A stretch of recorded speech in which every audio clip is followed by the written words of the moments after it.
Let's continue. So we will know how this war develops just based on geography, okay? So this is a map. Even if you don't really know the war, even if you don't know the participants, even if you don't know the weaponry, this map will tell you exactly how this war will progress. All right, so some certain things to keep in mind about this map. This is what we call this area, okay, really small, it's 33 kilometers wide, okay? People can swim across it. It's really, really narrow, okay? This small area, guys, it's called the Strait of Hormuz. And it's important because it's really the center of the world. This one area is the nexus, the pivot of the world. Let me explain why. First of all, from the GCC, you have 20% of all the world's oil flowing through this narrow strait. Where does it go, guys? It goes to Asia, India, Pakistan, South Korea, China, Japan. India depends on 60% of its oil from this area. China depends on 40%. Japan, 75%. Prime Minister Takeichi of Japan has said that, listen, if the Strait of Hormuz closes, we will run out of oil in about 8-9 months. The entire Japanese economy would collapse in 8-9 months if the Strait of Hormuz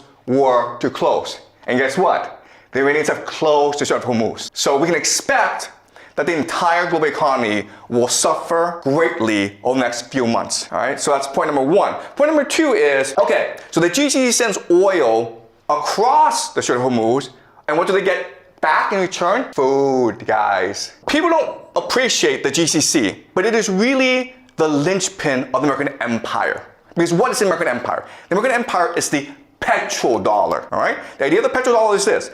The US dollar is worth nothing. It's only valuable if people want it. But the GCC says that if you want oil from us, you have to pay us in US dollars, okay? Then that is the basis of the value of the US dollar. So, if the GCC collapses, the American economy and the American empire both collapse at the same time. The problem, though, is that GCC is an artificial construct of empire. It does not exist naturally. Why? Because there's no food, there's no oil, no water. Okay, guys? No food, no water. So these cities are able to grow up in the millions because of all these petrodollars flowing in. If you close off the Strait of Hormuz, there's no food coming in, right? They're all gonna starve. How much food does the GCC get from overseas? 80%. 80% of all the food it consumes comes from overseas, that it imports. It doesn't grow by itself, it imports, all right? So the Strait of Hormuz is really key. And again, the Iranians will close it in order to strangle the global economy and therefore bankrupt the American empire. Second thing you will notice is these mountains. These mountains is what we call Iran. All right, this is Iran. This is GCC. Okay, this is not a fair matchup, right? Because these are mountains. And what can you do in mountains? Well, you can hide rocket bases. You can hide drone bases. You can hide missiles. And that's the entire Iranian offensive strategy. All right? From here, they can hide missiles and drones from which to attack the GCC. And what are they attacking? They're attacking three things, right? They're attacking American military bases. American military bases. That's number one, okay? Is it possible for the Americans to defend against these attacks? The answer is no, it's not. It's the silliest thing in the world. You have all these bases in the Middle East, but you cannot defend them against the Iranians. That's kind of strange. Okay, but that's number one. Number two is oil and energy. How hard is it to blow up an oil field with a drone? Not hard at all. Can you defend these oil fields? No, you cannot. All right? Number three, and this is most important, is water. Okay? You guys don't know this, but the GCC has little access to fresh water. So the only way that it can produce water is what we call desalination plants. Okay? These factories that take salt water and then through an electrochemical process turn it into fresh water for the population to use. 60% of the water supply in the GCC comes from desalination plants, okay? 60%. Is it hard to blow up a desalination plant using a drone? The answer is, it's very easy. You understand? Okay? So you have this absurd situation where Iran is a mountain fortress where it can hide its offensive capacity, and the GCC, it's just this desert, this flat desert, and it is exposed to attack, and there's nothing it can do about it. Okay? So at any point in this war, the Iranians can choose to just destroy the entire GCC, and there's nothing that anyone can do about it. Okay? But Iran also has a weakness, okay? And this is fundamental. So Iran also has a water problem, okay? So for the longest time, they suffered a drought issue, okay? Just climate change. And so what the plan of the Israelis and Americans is destroy the water supply of the Iranians. Because the fortress, it is a mountain fortress, but it can also be a mountain prison as well, where people are trapped inside with no access to water. Okay, so what we're going to see right now, we're already seeing attacks on civilian infrastructure, hospitals.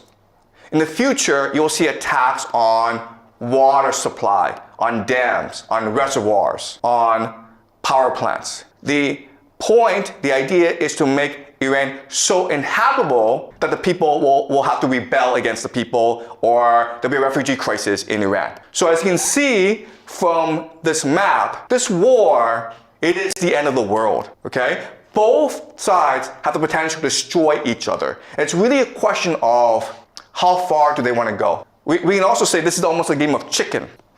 We can blow each other up. How far do you want to go? And the problem is this. The problem is that the Iranians are Shia, which believes in martyrdom. And you've killed the religious leader, the Ayatollah Khamenei. So they're willing to go very, very far. The GCC countries are Muslim, but they're materialistic. They love money. And also, most of the population are expatriates, foreigners. 90% of Dubai are foreigners. Guess what's going to happen if they suffer? They're all going to run away. So this is not a fair matchup. The big question that people have is, first of all, are the Americans going to use ground troops? Because the only way that you can defeat Iran is by using ground troops, okay? That's a big question we'll look at in the next few weeks. Will America send its army, 500,000, 2 million soldiers to topple the government? Okay, that's question number one. Question number two, nuclear weapons.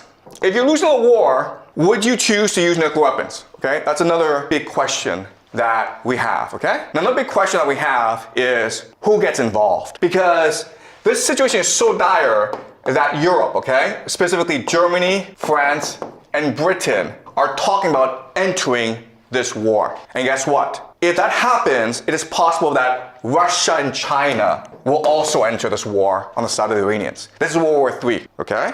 Because of the importance of the Strait of Hormuz, because of the importance of the Middle East, everyone has to get involved at some point. And we're going to use game theory to really try to understand what's happening on the ground and where this could lead us. You guys understand? All right, let's continue. Okay, so again, there are American bases all over the Middle East. And originally, these bases were established to protect them from basically their own people, okay? These are monarchies that were imposed on these nations by the Anglo-American Empire, the British first, and then the Americans came to support these monarchies. And so they provide defense. But then you're like, wait a minute here. I mean, didn't we just say that these American bases can't actually defend these people, that they're exposed? And the answer is yes, that's true. But remember, like, the American military was built during the Cold War. And the Cold War was a war between the Soviet Union and America. And so the Cold War was defined as something called MAD, mutually assured destruction, because both had nuclear weapons, okay? So they didn't really go to war against each other. And so in other words, these bases aren't really meant to defend these nations from other enemies. They're really meant to impose American authority in the Middle East, okay? And it's the idea of this. It's the idea that empire, it is really a image. It is a hallucination. It's just an idea. Empire is it's an aura of invincibility and invisibility, okay? If you fear it, then you obey it. But it's not really designed to fight a war, okay? And so that's why we have this absurd situation. And because there are so many bases in the GCC, that gives the Iranians the perfect pretext to attack them in order to destroy the GCC economy, which will destroy the American empire, right? All right, so this is how the war is shaping out, okay? So the red is the Israelis and the Americans, the yellow are the Iranians. And as you can see, the Iranians are attacking everywhere. Primarily Israel, okay? But also, as you can see, a lot of focus on Bahrain and Qatar. And again, the intention is to destabilize the economy and the government. Okay, it's to try to get as much instability as possible. Okay, and as you can see, the Americans and the Israelis are focused on, and so the Americans and the Israelis use something we call shock and awe. And the very idea of shock and awe is you decapitate the enemy. If you cut off the head, the body will fall down. Okay? The problem, though, is, again, the Iranians see this as a religious war. And so the Iranians have announced total war. And so what this means is that right now, command and control in Iran is decentralized. There's no one person telling everyone what to do. Every region has its own orders, has its own strategy. And so if you knock out Tehran, everyone else keeps on going. So if you take off the head, it doesn't change anything, okay? But unfortunately, the Israelis and the Americans use this as a military doctrine. Military doctrine just means how you design your military for what purpose. And so even though the Americans seem like an invincible army, they are not equipped to fight a 21st century war against drones, against destabilization, against religious fanatics. Okay, they're just not. But unfortunately, because of military doctrine, they're going to keep on attacking Tehran. Now, the great irony of all this is that the Iranians who would be most supportive of regime change, are actually in the cities, because they are educated, they're progressive. The people who are most fundamentally against you, will fight you to the death, are religious fanatics, the Shia militants, living in the rural areas. Okay? So this is a really silly thing where you are actually destroying those who will most likely support you, and you're leaving alone those who are most likely to commit jihad against you. All right?